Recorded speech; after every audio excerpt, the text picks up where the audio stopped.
غرباء غرباء غرباء غرباء.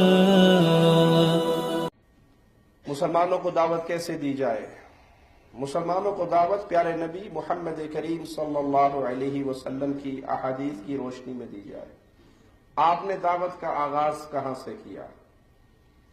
کفار مکہ کے سامنے سب سے پہلے کون سا مسئلہ پیارے حبیب زیر بحث لائے؟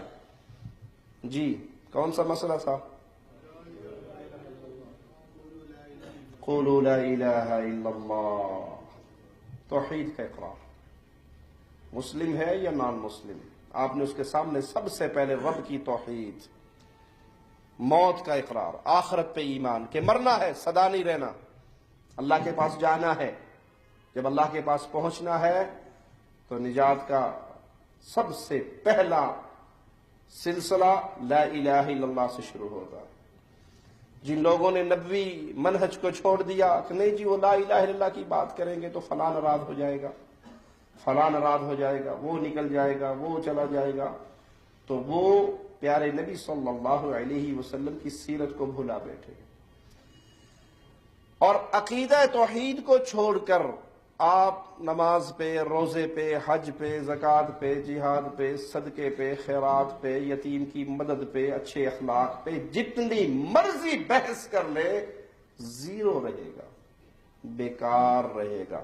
کیوں؟ جنت میں جانے کے لیے کنجی کیا ہے؟ لا الہ الا اللہ. اور لا الہ الا اللہ ایک فہم کا نام ہے، یہ نہیں کہ کوئی بغیر جانے، بغیر سمجھے، بغیر یقین کے اور لا الہ الا اللہ پڑھتا رہے. ایسے تو کئی نان مسلم بھی لا الہ الا اللہ پڑھ لیتے ہیں.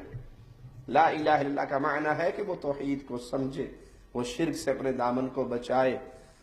تو آپ نے دعوت کی بنیاد کی آغاز پیارے نبی کی سنت کے اوپر صلی اللہ علیہ وسلم. پہلی چیز لا الہ الا اللہ، اس کو مان لیں. دوسری چیز پیارے نبی صلی اللہ علیہ وسلم کی رسالت کا پیغام، اس کو مان لیں.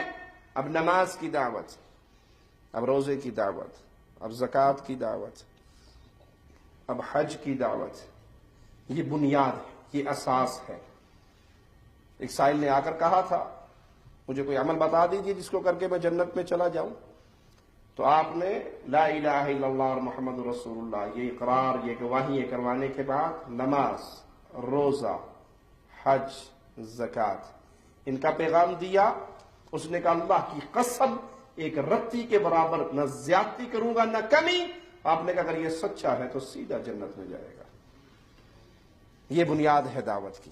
اور جس نے نبوی منہج کو چھوڑ دیا دعوت میں اور مختلف پوائنٹ پکڑ کے لوگوں کو بلانا شروع کر دیا، وہ ساری عمر بھی لگا رہے، ساری عمر بھی لگا رہے. وہ جمہوریت کے ذریعے اسلام لانے کی کوشش ساری عمر بھی کرتا رہے، فائدہ نہیں ہوگا. کیوں؟ فائدہ اس راستے سے ہے جو ہمیں پیارے نبی محمد رسول اللہ صلی اللہ علیہ وسلم نے دیا.